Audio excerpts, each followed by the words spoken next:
Bonjour à tous et bienvenue à la présentation de l'Albanie, la belle inconnue des Balkans.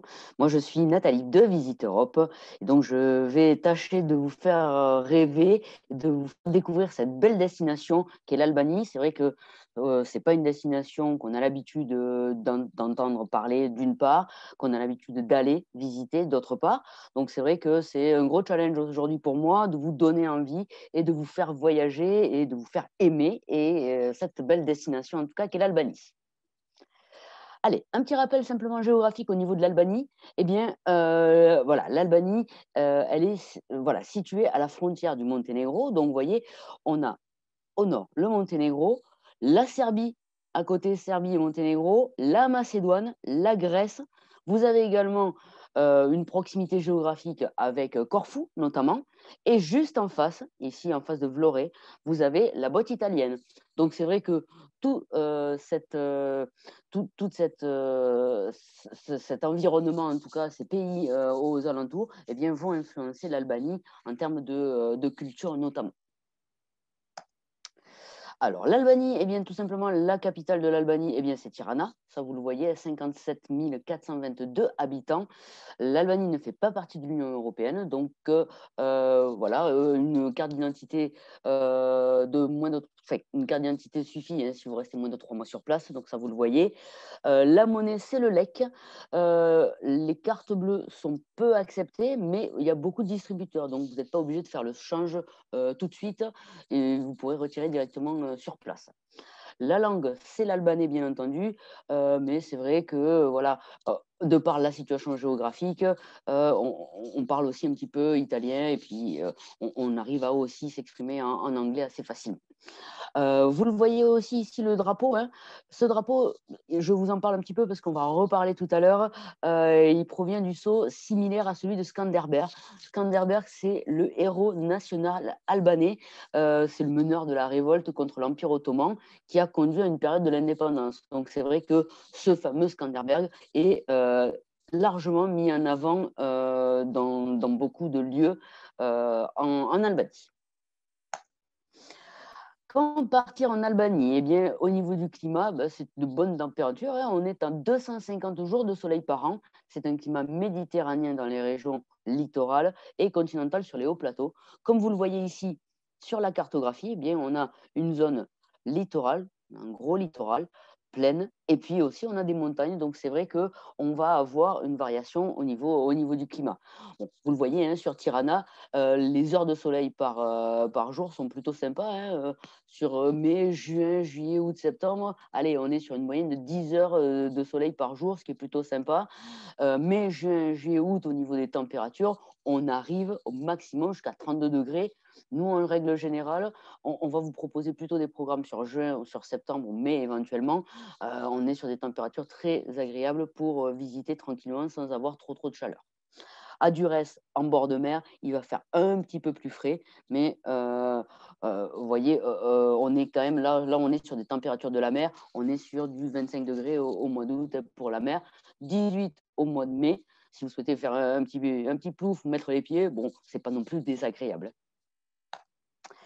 Trois particularités de l'Albanie. Eh bien, la première, c'est la voiture, c'est la Mercedes. Alors, vous en croiserez des en bon état, des en moins bon état sur toute l'Albanie. En tout cas, c'est la voiture nationale, on va dire, sur la destination. C'est 2 tiers du parc automobile, c'est de la Mercedes. Une chose qui est un peu étrange, du moins insolite, c'est ici, vous voyez, on a un bus, nous, on a croisé en tout cas un bus de la RATP de Toulon à Tirana. Alors, tout simplement parce que, en fait, bien, comme c'est pour des questions d'économie, les sociétés de transport local, elles ne prennent pas le temps de refaire l'habillage, donc elles achètent des autocars, par exemple à Toulon ou à Paris, etc. Puis, hop, ils sont propulsés directement en Albanie avec des couleurs qu'on peut reconnaître directement. Donc, c'est plutôt atypique, mais ce sont des bus albanais, donc ils font partie du parc albanais maintenant. Au niveau du logement, vous voyez, ici, on est sur un système de logement aussi atypique. On est sur des maisons carrées sur plusieurs étages. On a l'impression que c'est un chantier tout le temps, mais en fait, c'est normal. C'est que d'abord, on fait la structure et on aménagera qu'un seul étage. Donc, on a l'impression parfois que, oh, bah, tiens, là, il y a plein de ruines où c'est pas fini, c'est pas habité. Bah non, on se trompe, c'est bien habité, mais c'est une façon de construire. D'abord, on construit la structure, un étage, et après, bah, au final, on verra l'évolution de la maison petit à petit. Je vous parlais tout à l'heure du fameux blason, du fameux drapeau ici, qui a été mis en avant grâce à Skanderbeg. Skanderbeg, c'est lui, c'est le héros national, donc celui qui a fait que l'Albanie est devenue un petit peu indépendante. Il y a même une place qui lui est dédiée à Tirana, je vous en parlerai tout à l'heure. Mais c'est vrai que ce héros national se retrouve dans beaucoup d'endroits en Albanie et vraiment, il fait, enfin, il est vraiment connu de tout le monde. C'est vraiment, allez, plus qu'une célébrité. Au niveau géographie, je vous en parlais tout à l'heure, on a du littoral, bien entendu, on a des plaines, on a des hauts sommets également. Le point culminant, c'est le mont Korab, à 2753 mètres. Donc, vous voyez, on a vraiment un paysage qui est varié. Donc, bien, on a de multiples activités qui sont possibles. On peut aller faire de la rando en haute montagne. On peut éventuellement buller sur la plage sans problème. On peut aller faire un petit passage dans les lacs aussi sur l'ouest, en tout cas l'ouest de la destination. Littoral fait 362 km de long, le long de l'Adriatique et le long de la mer Ionique également. Un petit mot juste sur les infrastructures, simplement pour vous signaler que, alors, il y a un aéroport, bien sûr, il y a plusieurs aéroports. Il y a un aéroport international, c'est l'aéroport de Tirana qui s'appelle Mère Teresa, puisque Mère Teresa est albanaise, elle est née en Albanie. Alors, ses parents étaient commerçants, donc du coup, c'est une albanaise. Donc, l'aéroport lui est dédié. Et un petit mot aussi sur les routes en Albanie, 18 km de routes. Et l'Albanie, elle se modernise, elle agrandit son réseau routier principal. Donc, les routes sont parfois un petit peu biscornues, on va dire, mais en tout cas, l'Albanie, en tout cas, a envie de se moderniser, a envie de s'ouvrir au tourisme, et du coup, on va retrouver un réseau routier qui est plutôt comparable à nos nationales. Au niveau de la gastronomie, eh bien, comme dans beaucoup de destinations sur ce côté-là, en tout cas, influencé par la Grèce, influencé par le Monténégro, influencé par l'Italie et tout ça, on mange bien en Albanie, on mange même très bien. Hein. Vous voyez, le petit déjeuner est plutôt copieux, hein, servi avec un espresso ou un thé, un petit peu comme chez nous, vous allez me dire, mais c'est vrai que là, on a le fromage de brebis, on a le pain, le beurre, la confiture de figues, des œufs, on a du poisson, bien entendu, puisqu'on est sur du littoral, en grillade et un petit peu à la méditerranéenne aussi, avec les légumes. On cuisinera beaucoup, en tout cas, la cuisine est très faite à base d'huile d'olive, beaucoup, beaucoup, comme dans beaucoup de cuisines méditerranéennes en tout cas. Une spécialité, vous la voyez en bas. Alors, vous pouvez même la faire à la maison. Hein. Il y a des recettes de Birek vous pouvez retrouver, vous pouvez faire. C'est plutôt facile à faire. C'est une pâte feuilletée, une sorte de gros feuilleté, on va dire, avec soit du fromage, soit des épinards, des oignons, tomates ou viande. Personnellement, j'ai goûté aux épinards. Je peux vous dire que c'est plutôt pas mal. C'est pas forcément le plus light, mais en tout cas, c'est très très bon. Simplement, vous voyez, il est déconseillé de boire de l'eau du robinet hein, parce qu'elle elle peut contenir du plomb à cause de la vétusté de la tuyauterie en Albanie.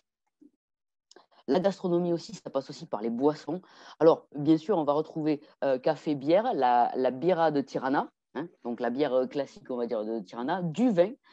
Une petite spécificité, c'est le raki. Alors, c'est vrai que c'est aussi une spécialité turque, mais vous voyez, on a beaucoup de Turcs qui sont également sur l'Albanie. Donc, du coup, on retrouve aussi de l'influence turque. Le raki, c'est une boisson un petit peu très enfin, anisée et surtout très alcoolisée, un petit peu comme notre anisette, mais je pense un ton au-dessus quand même de notre anisette. À goûter aussi le bosé, vous voyez, cette boisson-ci avec à base de maïs fermenté, assez épaisse, acide, très légèrement alcoolisé, et le dalé. Alors moi, ça me fait penser un petit peu à du yop, hein, on va dire ça comme ça. Un petit mot sur Tintin. Alors, c'est vrai que c'est une petite anecdote, mais si vous avez l'occasion, si vous connaissez les BD de d'Hergé, eh bien, il y a une BD où Tintin part en Moldavie. Mais où est donc la Moldavie? Eh bien, la Moldavie de Tintin, c'est l'Albanie. Donc, si vous avez l'occasion de retrouver ce petit bouquin-là, eh bien, ça vous donnera aussi des idées, des images de l'Albanie. Vous voyez, on retrouve ici toujours hein, le drapeau, hop, ici et ici. Bon, il faut avoir un peu une loupe, mais c'est vrai que voilà, au moins on sait qu'on est en Albanie. Plage ou pas plage? Telle est la question. Eh bien, plage également, plage de sable sur l'Albanie, contrairement à ses voisins Monténégro et Croatie, où là on est sur des plages de galets. Eh bien, ici, on va retrouver des plages de sable où on va pouvoir buller. Gros transat sur les longues plages de la mer Adriatique et de la mer Ionienne. Vous voyez 350 km de côte, une eau turquoise, un rivage magnifique et des stations balnéaires. Vous allez le voir à couper le souffle. Je vous parlerai tout à l'heure de Durès et de Vlorë notamment. On va commencer une petite visite. Hop, je me déplace moi-même. Une petite visite de Skodra. Je vais vous faire un rapide tour de l'Albanie, hein, du nord au sud. Skodra, c'est la capitale du nord. Vous voyez, c'est une capitale près de la frontière monténégrine. Hein. Vous avez le Monténégro juste au-dessus. C'est une des plus grandes villes d'Albanie et une des plus vieilles villes d'Europe qui est traversée par le fleuve ici, le fleuve Buna. Ce fleuve-là, il fait 41 km. Hein, vous le voyez ici aussi, avec une petite loupe. Hop, le Duna qui traverse ici. Vous avez aussi à Skodra le château citadelle de Rozafa. Donc vous voyez, on va retrouver aussi des monuments historiques en Albanie. Et vous allez voir, ça ne manque pas. Hein, au niveau culture, on est plutôt servi. Hein. On passe un petit peu plus au sud, on passe à Crouillé. Ah oui, alors ça se prononce Crouillé, effectivement. On dit, ça s'écrit Crouget, on va dire, mais on dit Crouillé. C'est le balcon de l'Adriatique. On appelle ça le balcon de l'Adriatique tout simplement parce que les façades des maisons sont accolées à la façade. Donc, ils appellent ça balcon de l'Adriatique. C'est une cité historique avec des rues pavées étroites, sinueuses. C'est la ville natale de Skanderberg, toujours pareil. Et on retrouve à l'intérieur tout un artisanat local qui est plutôt sympa à découvrir. Très peu cher, c'est là où vous pourrez ramener tous vos souvenirs, etc. Vous voyez ce petit marché-là, et on va retrouver l'artisanat, en tout cas local, de Crouillé et de toute l'Albanie.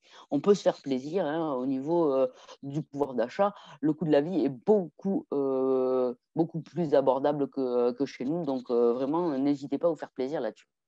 Vous voyez, Crouillé aussi, le balcon de l'Adriatique toujours, et bien là, on voit le château hein, qu'on visite également sur Crouillé. On passe à la capitale, Tirana. Donc, Tirana, ben, je vous le disais, 557 000 habitants, une ville qui est entourée de montagnes. Vous voyez, on a des rues qui sont assez larges. C'est une ville qui est vivante, très animée, pas mal de bars, de restaurants, de cafés. Donc, c'est assez jeune, hein, même Tirana, au niveau de la population. On a la place Skanderberg, dont je vous parlais tout à l'heure. Hein. On retrouve ici la statue de Skanderberg. Ici, vous avez l'opéra, la mosquée et la tour de l'horloge ici, sur le côté. Vous voyez ici, en inverse, la photo est prise de l'autre côté. Donc, la mosquée et la tour de l'horloge ici, sur la capitale de Tirana. Une belle découverte aussi au niveau culturel. Durès la balnéaire, je vous ai dit tout à l'heure que j'allais vous parler un petit peu des stations balnéaires. Je vous ai évoqué notamment Durès, donc c'est celle qui va être le plus au nord. Ici, vous voyez, on est bien sur des plages de sable, donc idéal pour se reposer, pour faire du balnéaire. On est sur une destination culturelle, balnéaire, et on est sur une destination nature, donc une destination très complète et encore aujourd'hui peu fréquentée par les touristes français, donc pour l'instant attractive en termes de prix. En tout cas, c'est le moment d'aller en Albanie, en tout cas. Du reste, c'est aussi un site archéologique. Là, vous avez l'entrée du site et ici, vous avez l'amphithéâtre romain de l'empereur Adrien. Comme je vous le disais tout à l'heure, de par les pays qui entourent l'Albanie, notamment la Grèce ici, eh bien, on a largement la Grèce et l'Italie en face, bien sûr. On a cette influence gréco-romaine qu'on retrouve ici dans l'amphithéâtre romain de Durès et l'amphithéâtre romain de l'empereur Adrien. Berat, Je pense que c'est une de mes villes préférées, une des villes coup de cœur. La ville aux mille fenêtres. Bon, je ne vais pas vous expliquer pourquoi on appelle la ville aux mille fenêtres, bien entendu, hein. On ne peut que le voir ici. C'est une ville qui va être, où vous allez trouver un château au-dessus de la ville. C'est une ville qui est classée au patrimoine UNESCO depuis 2008. La forteresse qui domine la ville, alors vous la voyez de l'autre côté, ici. Elle abrite des églises byzantines et ottomanes. Voyez, donc là, on arrive sur le reste de la forteresse avec les remparts. Voyez, l'influence un petit peu byzantine et ottomane. Gyrocaster, la traditionnelle, 142 km de Tirana. Donc là, on descend un petit peu plus au sud, on se rapproche un petit peu des montagnes, hein, vous le voyez. On n'est pas très très loin aussi de la frontière grecque, bien entendu. Ça, c'est une ville aussi classée patrimoine UNESCO. La vieille ville abrite des maisons, on appelle ça des maisons à tourelles. En turc, ça s'appelle des koulés. Voilà, qui sont fixées sur la colline. Donc, c'est la spécificité de Gyrocaster, la traditionnelle. Bien sûr, on retrouve, comme dans toutes les villes typiques en Albanie, un artisanat local et avec les petites rues pavées, etc. Vous voyez, hein, ce sont des rues qui sont quand même assez pentues, assez étroites, des rues pavées. Donc, c'est vrai qu'il va falloir être équipé de bonnes chaussures pour venir faire un petit tour en Albanie. Vous voyez, ces petites rues pavées, un petit peu en pente. On revient un petit peu sur le côté, on va dire, littoral, même si on n'est pas vraiment sur le littoral ici, avec Apollonia, le plus grand site archéologique d'Albanie. 1000 hectares de sites archéologiques d'influence grecque, romaine. Ça a été découvert, ce site-là, au XXe siècle par des archéologues français. Alors ça, c'est la spécificité aussi. Et vous avez à Apollonia des guides qui sont des chercheurs également. Donc, ce sont des gens hyper pointus qui vous font découvrir le site de façon extraordinaire. Voyez, hop, on est toujours ici sur Apollonia. Un petit mot sur Vlorë, c'est la porte d'entrée de la rivière albanaise. Je vous parlais tout à l'heure de Durrës, on est un petit peu au-dessus, Durrës ici. Hop, et ici, on va redescendre sur Vlorë, la porte d'entrée de la rivière albanaise. On est à 72 km de la botte italienne. Alors, vous ne le voyez pas ici sur la carte. Vous avez la botte italienne juste en face. Vous l'avez vu sur les premières vidéos. Et enfin, on termine par Butrine. Butrine, également un site archéologique classé UNESCO, influence grecque, romain et byzantin. Ici, vous avez un beau site, un bel amphithéâtre romain également. Vous voyez l'intérieur du parc, enfin, du site archéologique. Vous voyez, avec une belle vue également sur les montagnes. En résumé, qu'est-ce qu'on peut vous dire? Alors, j'espère déjà, d'une part, que je vous ai donné envie de découvrir l'Albanie. Alors, c'est vrai que c'est plutôt compliqué en si peu de temps. En tout cas, voilà, moi, je vous invite à creuser un petit peu. Destination nature, nouveau trésor de la Méditerranée, des sites naturels, vous voyez, avec beaucoup de lacs, lac Scrodrer au nord, des plaines, des montagnes. La plage, le balnéaire, les sites antiques influencés par la Grèce, le Monténégro, l'Italie, la Macédoine éventuellement. C'est une ville où les gens sont plutôt accueillants. C'est une ville qui s'ouvre au tourisme. On a un bon réseau routier qui s'améliore de jour en jour. Donc ça, c'est important aussi. Une belle hôtellerie, puisque il faut savoir qu'au niveau de l'Albanie, eh bien, les Albanais sont en train de rénover, refaire, voire rénover les hôtels pour pouvoir accueillir beaucoup plus de touristes. Et on mange bien aussi en Albanie, une bonne cuisine, vous l'avez vu, très influencée aussi par la Méditerranée, cuisine méditerranéenne par excellence, donc avec du poisson, des viandes grillées, etc., etc. Ce qu'il faut savoir, c'est que, comme je vous le disais tout à l'heure, le coût de la vie est très abordable. Voilà, vous pourrez vous faire largement plaisir sur l'Albanie. Et comme je l'ai dit aussi, il faut profiter maintenant de la destination qui est une destination en devenir. C'est pour moi la Croatie il y a 7-8 ans. Donc des peu touristiques pour l'instant par les Français.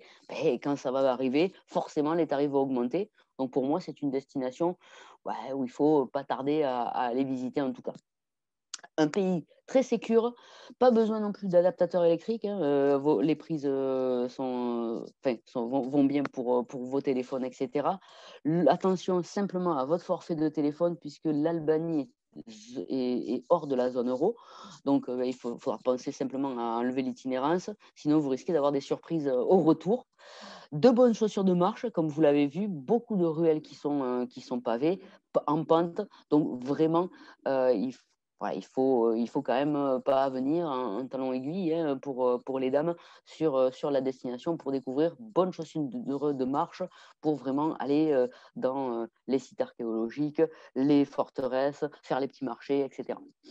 On a la possibilité, comme je vous le disais, d'aller sur Corfou, hein, Corfou ici, ouais, de Sarandé, ouais, c'est pas très très loin. Et on a aussi la possibilité de rejoindre la Grèce par l'Albanie et aller notamment visiter le site de Kalambaka, donc le site des monastères des Météores en Grèce. Donc vous voyez, une destination plutôt complète qui allie culture, nature, découverte. Vraiment, pour moi, c'est une destination en devenir. On croit en tout cas beaucoup à cette destination. C'est vrai que c'est une belle découverte à chaque fois. Et beaucoup nous disent, ah ben tiens, moi je ne connaissais pas forcément l'Albanie. Ben, quand on montre quelques images, ça donne tout de suite envie. En tout cas, moi, ça me donne envie d'y retourner en tout cas. Voilà, j'espère que je vous ai donné envie. Et puis, je vous remercie en tout cas de votre attention et je vous souhaite un bon voyage en Albanie avec Visite Europe et Fitour.